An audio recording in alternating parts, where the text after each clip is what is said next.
I'm now happy to introduce Suzanne Flint. Hi, everyone, and welcome to the final webinar.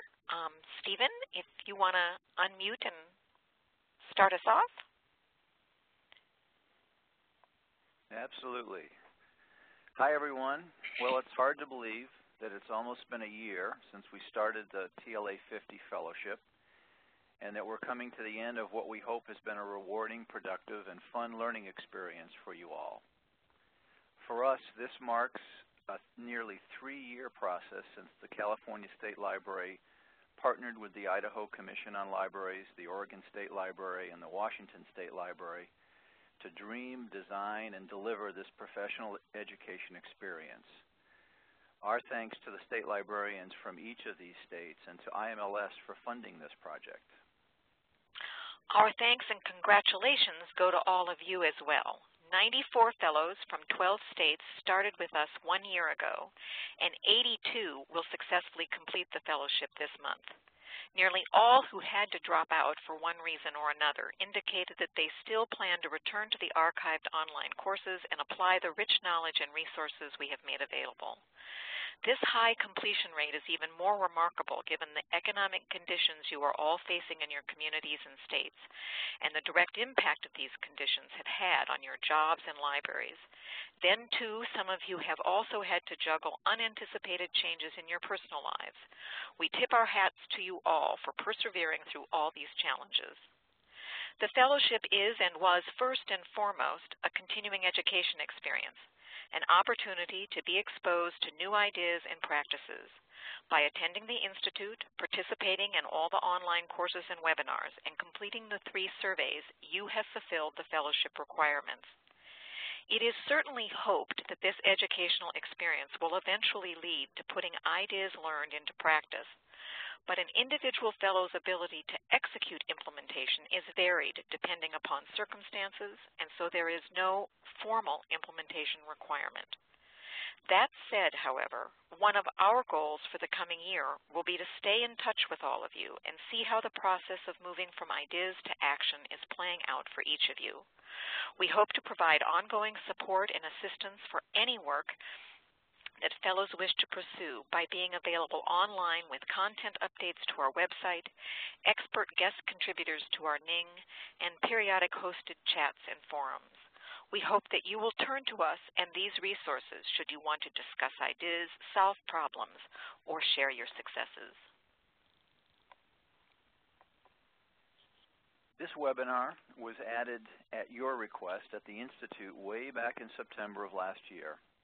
Many of you asked that we provide a fitting close to the experience we've all shared over the past year, a chance to share our ahas and yours, to give thanks for the rich and valuable resources the fellowship faculty have been, and that you have been for one another, and to discuss how you envision moving TLA50 forward in your own library and community and staying connected to each other. So we want to start by giving you a chance to write about your own ahas in the chat section to the right. So as you reflect on the fellowship experience, what were the highlights or ahas that you had? We know you're not a bashful group. You have clearly bonded with one another in person and online. Again, thanks for helping us sustain the safety needed for deep learning and sharing. While you're writing your ahas, Stephen and I would like to share some of our observations and insights with you, and then we'll come back to review the things that you've shared in chat.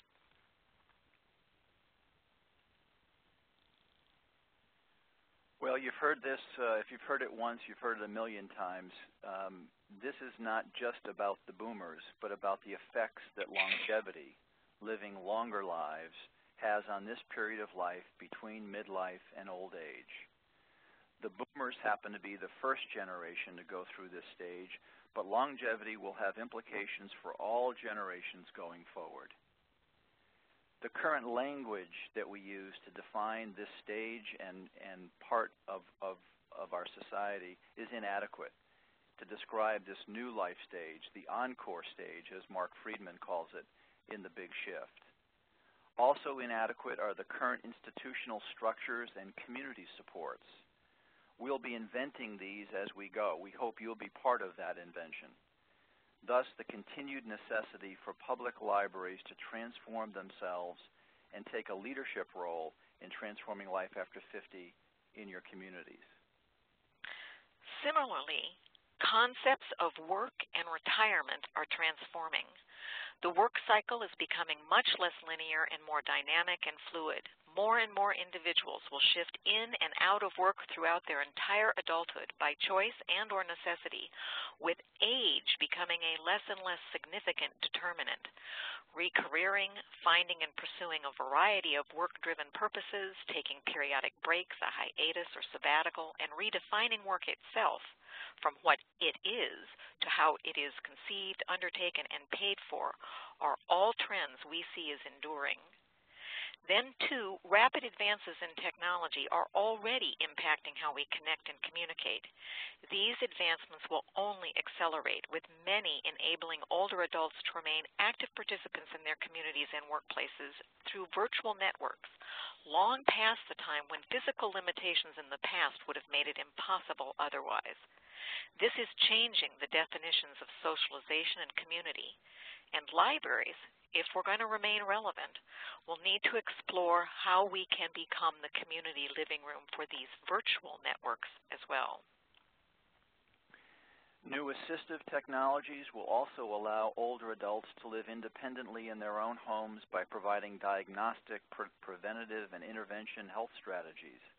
We hope you had a chance to read the Boston Globe article, the URL we provided, for a concise overview of these emerging trends. We found it to be one of the most illuminating articles that has been recently written around the impact of technology and longevity. So, let's look and see what you guys are sharing about your ahas and highlights. Oops, I'm starting at the bottom. Hold on just a sec.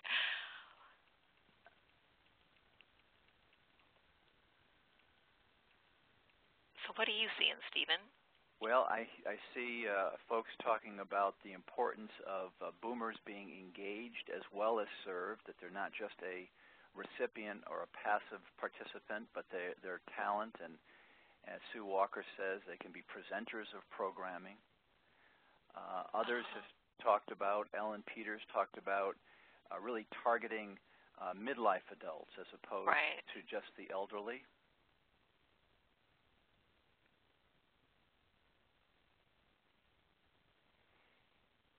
You know, engaging the intended audience in the planning, in the conversation, was mentioned by Christine Mackey. Well, and one of the comments that I liked that Elizabeth Squires was saying is that the aha moment was making the connection between the fellowship materials and just overall library advocacy. Mm-hmm. That's great. Looks like there are comments about volunteering, new realizations about it.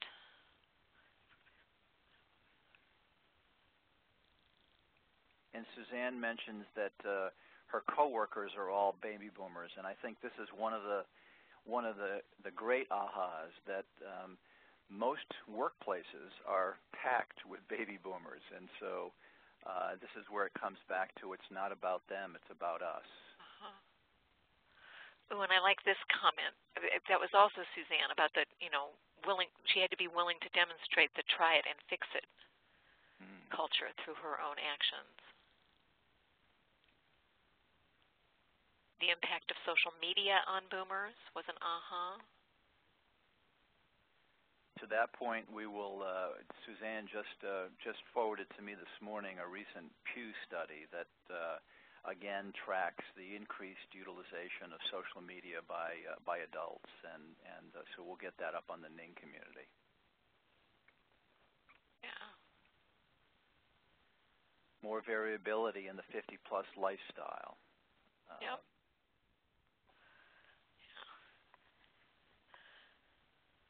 Well, great. Well, you certainly have been sharing ahas throughout the online courses. The folks at InfoPeople have been reminding us over and over that the level of of sharing not only on these webinars but on the online courses have been at a high point. So continue to do that as we go through this morning.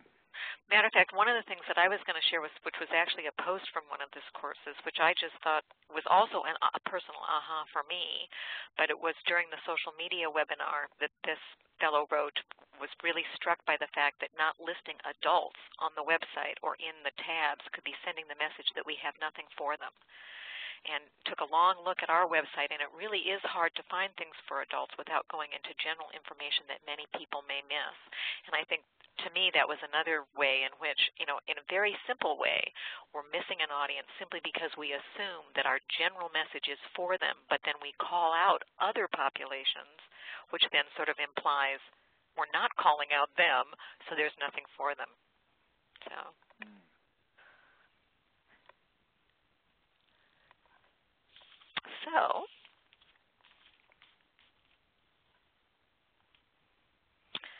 So now we have another question that we'd like you to respond to in chat.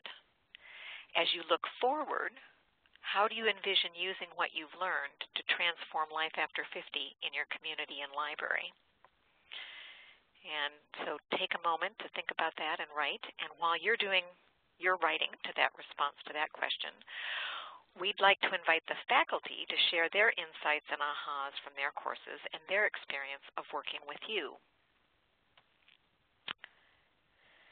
So before we hear from each of them, I just want to take a moment to thank them personally and publicly for their work and dedication as our online faculty. They each brought remarkable skills, passion, and expertise to this endeavor, going above and beyond what we had originally asked them to undertake. The fellowship has only benefited from their involvement, and I want to thank both Stephen and I want to thank you for making the courses interesting and compelling and for being such champions for our fellows. We'll begin with Mary Ross, who was the facilitator extraordinaire, the person behind the scenes who oversaw and facilitated all of the online coursework. Mary? Oh, thanks, Suzanne. And Suzanne asked me to share some insights and observations, and I want to share some observations about the faculty with whom I work because I was so impressed with them. I think Mary Jane Naquin is a prophet. She introduced themes that resonated throughout the year in the courses, themes of transformational leadership, the importance of self-awareness, acknowledging your own values and beliefs in order to listen and facilitate without bias or filters. So I recommend you go back and reread the materials in her course. They really set the stage for the year that followed. Then I had two wonderful opportunities to work with Cindy Mediavilla, who I think is truly a teacher in every sense of the word. When she couldn't find tools for doing community assessments in libraries, she created them for her course. And those unique tools continue to be valuable resources for you. And did you notice how in her responses to your assignments and discussions, she encouraged even more learning about the topic? It was just seamless. It's the mark of a great teacher. And then after the first of the year, Stephen's course began, and I was so impressed because Stephen lives his beliefs about partnerships. He said that you have to be a leader and a collaborator. You have to transform life after 50, not only in your library, but in your community as well. And he took Mary Jane's concept of strategic facilitation a step further by applying it to strategic partnerships. Stephen also gave you some powerful tools to assess the readiness of your library for partnerships, and I think these tools can be used with any kind of collaborative initiative. Then I worked with Carla Lehn, and Carla is just, as you could see, she's just passionate about volunteer engagement. She gave you practical tools for creating volunteer position descriptions and recruitment plans. She also communicated how much she cares about volunteers and that the role of the volunteer engagement manager is not just to get the work done, but to create library champions. Her course, her book, and her enthusiasm for this topic give you an excellent foundation on which to build a volunteer engagement program. And the most challenging course for me was Jane Salisbury's and Annalisa Spahak's course. We reframed the topic as not just a combination of programming and social media, but how libraries can create engagement using programming and social media. And I think that Jane and Annalisa took a bold approach with their course and with their webinar, exploring innovations and best practices. And I have to tell you, Jane, I just loved it when you reminded us that confronting transition is a universal experience for midlife adults. And I'll just finish by saying that for me personally, I am transforming my own life in an encore career after almost 30 years working in public libraries. And while working on these online courses, I bored all of my friends with what I was learning and realizing about how transitions can become transformations. So thank you so much, Mary Jane, Stephen, Cindy, Carla, Jane, and Annalisa, for what I learned and realized while working with all of you. Oh, thanks, Mary, and we're gonna miss you as you move on into this new phase, but we also know you're going to do really incredible stuff as you go forward in your own next chapter. Next, Mary Jane Naquin, who was the instructor for our Strategic Facilitation course and our first course of the fellowship in Moodle, which was a big learning curve for many of us, wanted to share some comments with us as well today. Unfortunately, she was called away unexpectedly this morning, but she has given us some parting thoughts that Stephen will share. Thanks, Suzanne, and I agree with Mary that Mary Jane's course really set the foundation for all of the online courses that followed. It was the linchpin to the information that you received at the Institute to help you to begin thinking about how you bring it back home and how you begin to engage your library and your community in the conversation. And so Mary reminds us in a couple of comments that facilitation is in the moment. It's present time. We always have to be aware that there's an opportunity to facilitate a conversation, to facilitate an engagement. She says it's 50% intuitive, 50% planning and foresight. And she reminds us that facilitation is non-linear. You go where your team takes you or where the conversation takes you, whereas library science is linear, which may be one of the biggest challenges for all of us. She reminds us again to think of facilitation as strategic. Since facilitation is present time work, futures thinking form the grand umbrella within which discussion, goals, and objectives are developed. Facilitation is acting in the present on behalf of the future to make the desired change. And she shared that she really enjoys the process of facilitation and encourages you to do that as you guide your library futures with your colleagues and with your customers. Suzanne? Yeah, she also has offered, as many of our faculty have, to be available to you as a resource in the coming months and to feel free to contact her via email if you have questions that she can help you with. So up next is Cindy Mediavilla, who gallantly led us in not just one, but two of the online courses, Community Assessment and Evaluation. Cindy? Hi, everyone. It's good to talk to you all again. I first want to thank Suzanne and Stephen for the opportunity to participate in the fellowship. I, too, learned a lot about working with people in my own age group. And I also, my big aha was that I also realized I can teach classes online, which was something that I was, quite frankly, very dubious about. Teaching online was challenging at times, but definitely is the way that teaching is going to be done. At least some teaching will be done more in the future, and I'm very grateful for the opportunity to practice these new skills in a supportive environment like the fellowship was. I really want to thank Mary Ross and Nancy and all the folks at InfoPeople for helping me through this process, so thank you very much.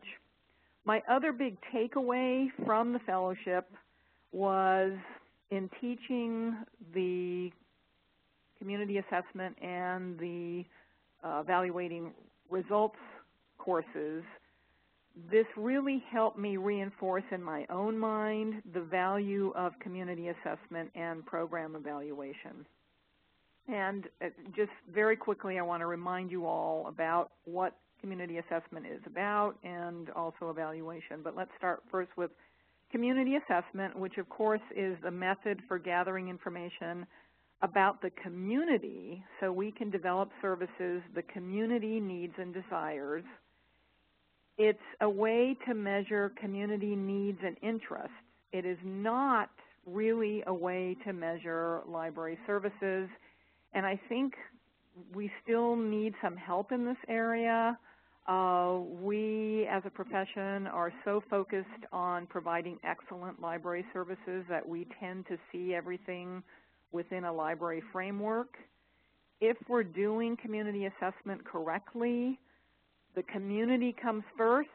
We figure out what it is that they're interested in, what their needs are, and then we should insert ourselves within the community framework. And I think we still have a hard time seeing ourselves in that way, putting the community first and then inserting ourselves within that framework. I would urge you all to use the environmental scan instrument that we created for the course, for the community assessment course, and to use all the other techniques that we talked about back in November to help you conduct effective community assessments.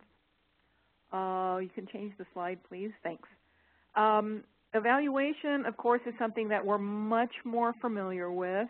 It usually happens at the end of, as opposed to community assessment, which should happen before you even start planning a new service or program. Evaluation typically happens at the end, although I would urge you, as I did in the course, to also, especially with long-term services and programs, to do evaluation as you're going along. I think the big aha here for everyone, and the thing that we still need work on, is when do we plan evaluation? And evaluation really needs to be planned at the same time you are planning a new service or program. And even though you probably won't be actually conducting the evaluation till the end or midway through the service, you need to be thinking about your evaluation when you are writing your goals, objectives, and outcomes for that service. And if you still need help with that, I highly recommend that you go back and review the course that we did in March on evaluating results. That should help you through that process. And again, I'm here as well to help you and would be happy to answer any questions even well after the fellowship is over. And good luck with your assessments and your programs and evaluating those programs, because it's very important. Thanks, Cindy. On to Stephen. Stephen wore many hats as both a co-architect and coordinator of the fellowship, and he also shared his expertise as the instructor for the Partnerships and Collaboration course. And as Mary said, this is a topic he lives and breathes. Stephen? Thanks, Suzanne. Well, you know, I was fascinated by your discoveries of your library readiness for partnerships.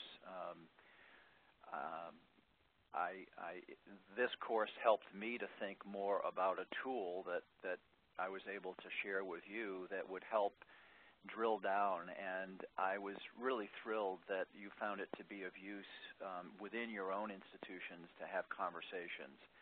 Many of you found that your libraries were very ready, and now you had some very specific data that reinforced or explained why you're ready, and others discovered that you weren't so ready and that you needed to do some more internal building before you could go out into the community and partner. So I found that to be a great insight, a great discovery. I think that all of you gained an appreciation for just how difficult true win-win partnerships can be, and that it does require having mutual goals and mutual investments and efforts to be successful. And then finally, I think the aha that I had was the realization that some of our partners, as usual, aren't necessarily the strategic partners for transforming life after 50. While some of the familiar partners that you've had within the library may be useful, there's a whole new array of possible partners that are also interested in this issue. And in fact, that the library might be able to be a leader in the community around this issue, attracting others who have an interest as well. So it was fascinating to see how you wrestled with this topic. My bias, I guess, is that it will continue to be the key to your success, the way in which you can identify what you can do best as a library and how those efforts can be supported and supplemented by your community partners. Thanks so much for the opportunity to work with you on that course. Thanks, Stephen. And then Carla Lehn is our own treasured California State Library resource on the topic of all things related to volunteering. She is transforming the way libraries utilize volunteers, and we were lucky enough to have her be the instructor for the online course on that topic. Carla?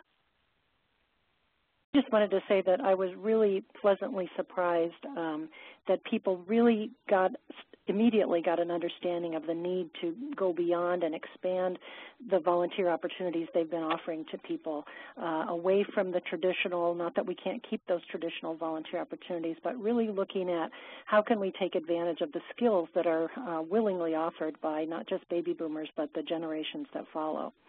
I was also impressed that people who did the volunteer match scavenger hunt really got it right away. Everybody saw when I sent them to look at a whole list of volunteer opportunities how important it would be to make the title inviting and descriptive, and not just describing the job you were asking people to do, but describing the outcome. What difference would it make if I clicked on that and volunteered? Would I really be helping someone? I think they also saw Volunteer Match as a great addition to their current volunteer recruitment strategies because it's giving us, we're finding this every day. Suzanne and I are working with a great volunteer right now who we would have never known, and he probably would have never known about us. I think one way to look at Volunteer Match is it gives you the ability to reach out to people you might never have known and people who might never have even considered volunteering for the library if they hadn't seen our interestingly named volunteer opportunity posted. I hope that what people will continue to do is keep thinking outside the box on those opportunities for baby boomers and the generations that come after us. I think you see now that we, speaking of myself as a boomer, have skills we want to share, and they're skills that you can use. And by bringing them in and engaging them in your important work, without a doubt, they also become library supporters, and I think Mary said champions as well, and that certainly is a goal for us to have in this topic. I, too, would just want to thank everybody for the opportunity. It was so fun. Like Cindy, was dubious about the online thing, and Mary helped me get through that. And I'll just share that you know where I live, so you can find me, but also that we have added tons of great volunteer engagement resources on our Get Involved website. Libraries in California are sharing amazing volunteer job descriptions that they're having success with, as well as policy manuals, application forms, all kinds of things that if you want to take a look at, you can certainly do that, and you can find the link on the Transforming Life website. So again, thanks everybody for playing with me on my favorite topic. I really, really enjoyed the interactions I had with all of you. Thanks, Carla. And that brings us to the final course in the series, which was co-facilitated, starting with Jane Salisbury, a colleague from Oregon, who shared her expertise as one of the early library adapters who undertook some of the first midlife adult programming in our own Multnomah County Library. She and Annalisa shared the final course on engaging adults through programming and social media. Jane? Hi, Suzanne. Thank you. And it's really nice to be with everybody again, sort of with. I wanted to talk about just a few things that I learned from this experience, and really the first one is to learn more about the challenges, which are very real, that people are facing in trying to implement programming and social media in their libraries. There are issues of governance and of just being able to articulate the mission and the need and the passion for programming for this age cohort. And it's not an easy thing to do. And so I think there's a bit of an uphill battle that I learned a lot more about from all the participants. Another thing that I think is really great and that we were kind of stymied about as we were planning it was, you know, what is really the relationship between programming and social media, and are we just sort of jamming these things together for the sake of the program and the structure, or are they really related? And we learned that there, I think Annalisa and I learned together, along with the participants, that they really are related and very symbiotic, that the use of social media to promote programming and to engage people in the topics of programming before and after programs is really valuable, and vice versa, that we can drive people to social media by in-person programs. So that was really great, that we didn't just make this up. There really is a connection, and we really can engage people in both of those ways. Another thing really was just that I was really pretty terrified of the online teaching experience, and I'm so grateful to Mary for guiding us through all of that with Moodle. And so for me, it was just kind of a personal little hurdle to get over, and I really appreciate that. And finally, I'm just watching what people have been saying on the chat, and I love that this program seems to have had an impact, and that people have some wonderful ideas, and that they have come up with just on the chat, but also that they've obviously been thinking about it and have already planned some programs and some ways to use social media in the near future. I mean, someone mentioned having 10 new programming ideas. I thought, wow, that's more than I ever could have hoped for. And the use of advisory groups, the idea of developing and marketing programs by interest rather than age. I think those are all concepts that we were just very, very interested in getting across, and it looks like that people are taking them and running with them. So really it's been a wonderful experience all around, and I'm so encouraged by what people are doing. Thanks, Jane. And, you know, it's interesting, one of the things that I was reflecting on as you were all talking, I think the other thing that has also really been exciting to me is to realize that, you know, not all of our faculty are librarians. We come from different professional areas of expertise, and so we essentially have also been trying to model that collaborative experience, and I think we're richer because of it. So thank you all for bringing all of your pieces of individual expertise to the table. Finally, we do want to hear from Annalisa. She's been a major resource for us here in California, helping us build and design our own Transforming Life After 50 social media. And as I said, she co-instructed the class with Jane. She was not able to be with us today in person, but she has, however, left us. She made a nice little video message that she wanted to share with all of us, and I'm hoping, Chuck, you can now show us the video.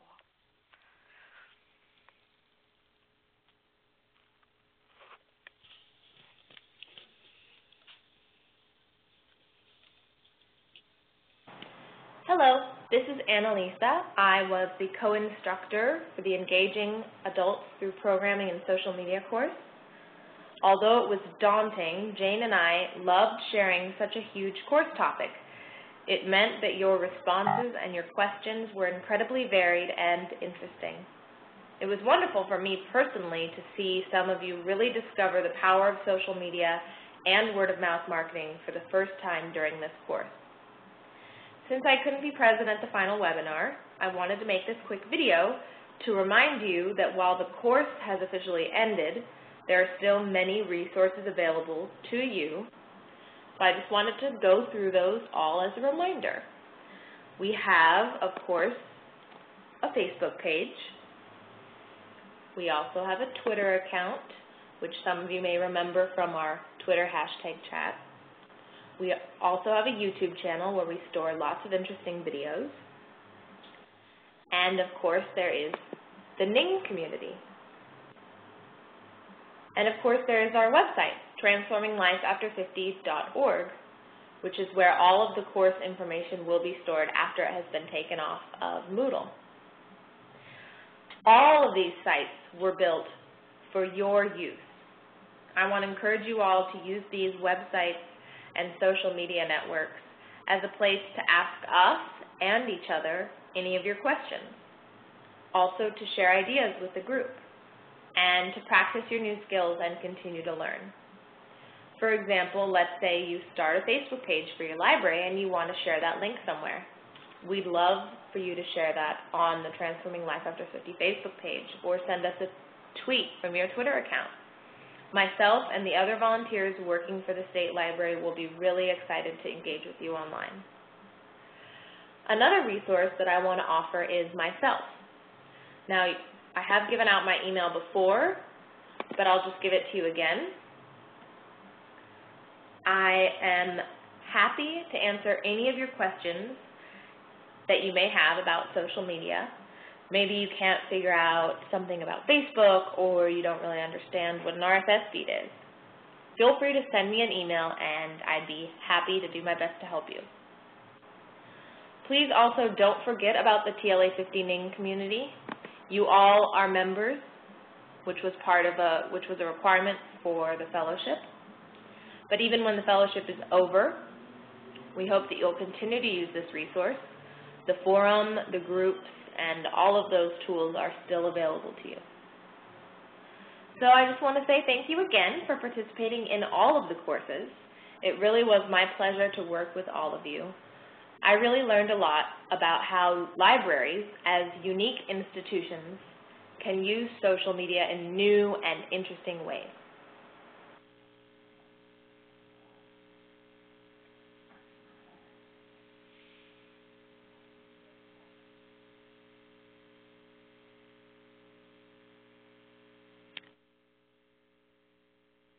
So now we want to look at what you've written about your visions for the future.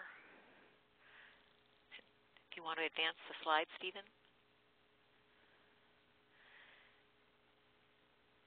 And I was just noticing some of the comments that you'd written, that you're already seeing changes in volunteerism and that you're planning to use these tools to develop your 5-year strategic plan. That's fantastic.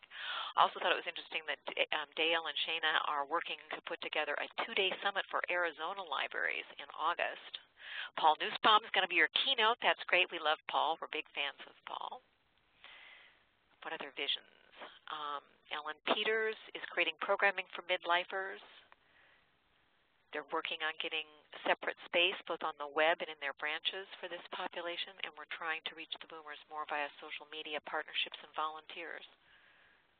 Terrific. I see someone talking about forming an advisory team, which I think Jane had mentioned, and also the unique challenges and opportunities that small communities have, and the limited volunteer pool, but also the opportunity for the library to play a leadership role. Yeah. I like Sally has mentioned, this sort of realization that creating an opportunity to invite your boomer customers into the conversation rather than trying to read their minds and provide a service, involve them in the dialogue and help them help you sort out the most effective use of the library. Jennifer's looking to create an advisory group. Terry Gilbert's looking at developing programs on personal economics or economic development and expanding library partnerships. And I also saw someone talking about the importance of engaging the union as they consider expanding volunteer opportunities. I know that Carla covered that in her course, and that is key. I'm just struck, Suzanne, by the rich ideas that have already begun to germinate, and how great this will be to continue to see this being shared online, and as we try to gather some of these stories for our final report to IMLS, I think it'll be very rich in some of these beginnings. Yeah.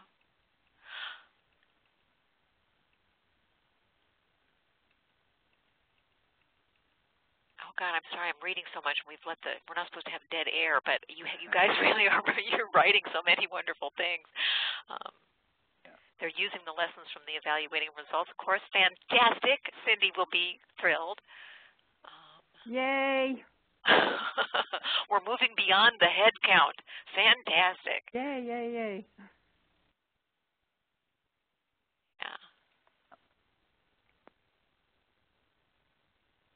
Anyway, it is incredibly exciting to see how you guys are thinking about next steps. And I think the other thing, too, that we're beginning to prepare the final report for IMLS, and I personally have always had a bias that it takes a long time to change the way we think and see a certain topic, and then to begin to have that really manifest in our work. So I want everyone to be exceedingly proud of even small steps, because that's the only way big change ever happens, is a whole bunch of little small steps.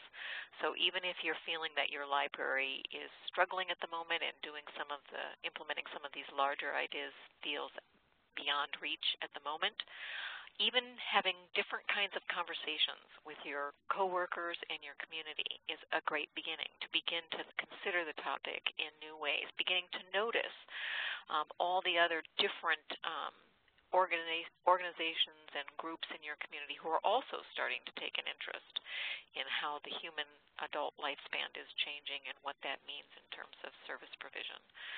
All of those are great next steps. So, shall we? Great. Shall we move on? Sure. Okay. So this is the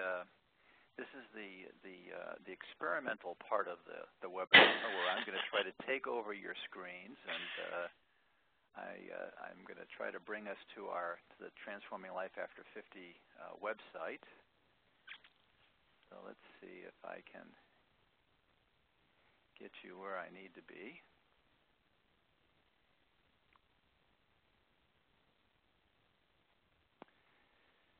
So hopefully there isn't too much of a delay here. What I'm showing is the Transforming Life After 50 fellowship page under Innovators, under the Innovators tab right here. And you heard Annalisa mention that we have migrated all of the course content to this page, all of the online courses.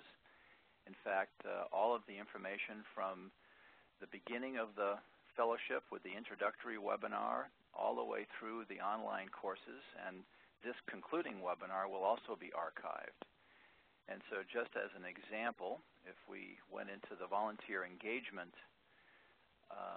link, you'll see all of the instructions, the handouts, the examples, the webinars and slides for each one of the weeks. And we've, thanks to Suzanne, who did a great job of harvesting this from the Moodle platform, we've tried to create it in such a way that it can be self-guided, self-paced. So these are resources not only for you to return to, but hopefully that you'll engage your staff, your community partners, other folks who you feel could benefit from this information. I saw that Pam posted in chat that she's using some of the tools that she got from the community assessment course for a presentation next week on fundraising. There are tools that can be used, obviously, for lots of different purposes, but we hope that you'll return to the website and to these courses, and invite your colleagues to do the same. And Stephen, this is kind of off of our original script, so to speak, but while you're on the live share, this page is actually on the IMLS fellowship page, not under the innovators page, just to clarify. But because you pointed out the innovators page, I also think we might want to just show people what's there, and that as they begin to come up with ideas for plans and programming, we are posting examples of innovative programming that's being done specifically in California, because of course we are the California State Library, so we have a dedication to California libraries, but we also have other libraries from around the country that we're also going to be highlighting on that innovators page. And we hope eventually, as you have stories of success that you want to share, we can also highlight whatever programming you're doing also under that innovators tab. So I don't know if you want to just for example, I've just gone to the Haywood Public Library, and Sally Thomas is a fellow, and this book to action is an initiative that they learned in Jane and Annalisa's course. Unfortunately, we're not seeing what you're seeing. So maybe this is why we don't go off script. Maybe we don't go off script. Sorry about that. So let's see. I need to get us back. Okay, are we back on the... We're back to our PowerPoint slide. Good, good. So again, we hope that you'll continue to participate with us in the conversation. All the online courses will be available. In the Ning community, which Annalisa made reference to, we hope that you'll continue to be a part of the forum discussions there. We're going to keep the private fellows group live for the time being so you can interact with one another separate from the larger learning community on Ning. But we do encourage you to participate in the general forum discussions and update all of us on any new TLA50 developments or challenges in your community. We really want to stay connected to all of the national possibilities, the other initiatives that are going on. We learned today about the conference that's being planned in Arizona in August. There's also one being planned in Texas. There are fellows from Idaho and Washington presenting at the Pacific Northwest Library Association Conference this summer. I've been asked to do a webinar to public libraries in Ohio through the Northwest Ohio Library System. A group of us are going to be at TLA in Philadelphia in 2012 talking about transforming life after 50. So this community of learners continues to grow, and the message of transforming life after 50 continues to be spread, but we need your continued participation and connection to us to make that possible. We believe that we'll be able to better support you and you one another in this learning journey, but that we'll also be able to impact the public, which is our ultimate goal in this, that they understand that libraries are places for them to engage and connect with around these issues.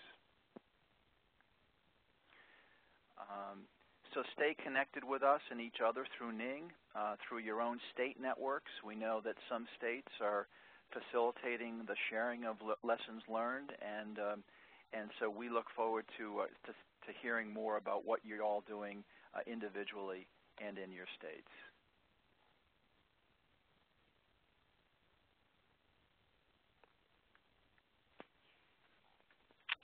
So now we're reaching that final few moments, folks, when it's really an opportunity for us to finally say to each other, we're concluding the fellowship. And is there anything you want to say to each other as we come to the end?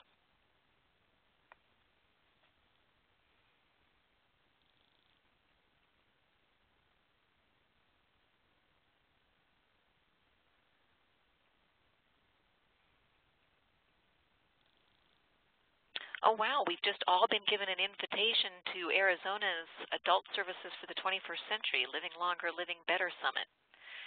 And they've shared the URL for signing up. That's very nice. Thank you. Ellen saying, I've learned from all of you. Thank you. Lots of thanks. Special thanks to Stephen and Suzanne. We'll accept that. Thank you. Thank you. Well, and anything else? Any other feedback? Very good, Marion. I'm with you. This is not goodbye. We have lots of ways to stay connected.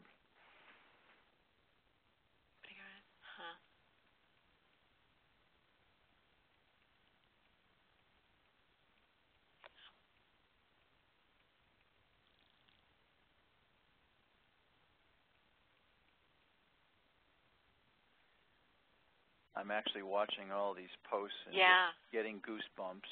Thank you very much. It's very generous of all of you. This has been just a great learning experience for us as well, and so gratifying that all of you have stayed with it and have made it the quality experience that it has been.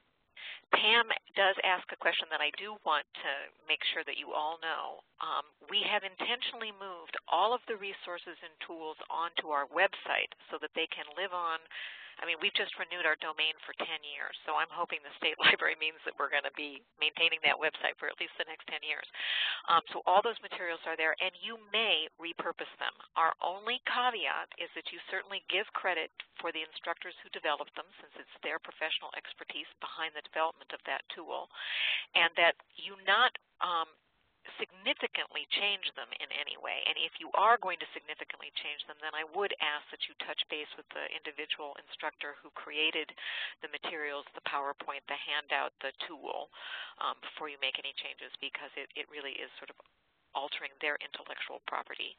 But that is why we've put everything on the website, so that this really isn't about ownership as much as it is about changing the way we all think about libraries, and libraries not just for adults, because as many of you have noted, lots of the things that we were teaching and talking about in this course are relevant no matter what audience you're going to serve or what you're going to do for and with your library and its community.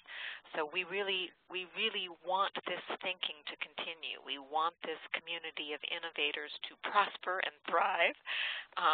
And so we want to share these resources with you. And that's why we're also inviting all of you, not to make it an onerous requirement, but to stay connected. And, you know, even if it's just a short little post on the Ning periodically, to let us know, and each other, what you're doing, how it's going, what you're learning, and we need to be cheering each other on, because there are times when being an innovator, as you've all, I think, had a little bit of a taste this past year, it can be challenging. It's not always the easiest path to take, to be the first person out there who's trying to promote a new idea or a new way of thinking. So we need to cheer each other all on. And yes, Pam, those resources are there and you can use them, and please just credit the person who created them. Well, Suzanne, I think we've come to the end of the webinar. And again, I just want to publicly thank you for a great partnership. Everything that I believe in about partnerships has been played out repeatedly in this fellowship with you. And I could not have imagined a better partner or outcome. So thank you so much for inviting me to be a part of this, and for being the co-conspirator. Well, I have very much the same sentiments. Matter of fact, I'm afraid I'd probably be dead if it weren't for you. So it was a huge, huge undertaking, and I think I didn't even know what I necessarily was agreeing to take on here until we were, down the path. And it truly, I'm indebted to you for being my right-hand person in thinking it through and navigating all of the challenges, and also, cheering on all of the successes. So you and everyone, I think that's the other thing that I have loved about this year personally myself, is that it really has been a model of collaboration with lots of different people from lots of different perspectives, and sometimes it was, not always easy, and other times it was funny and silly and fantastic. So really want to thank everyone. And we do have one more slide. Do you want to advance to that? Sure. Just because it's a little heartfelt sentiment about thanking everybody. And I hate to say say it, but I think that's a wrap.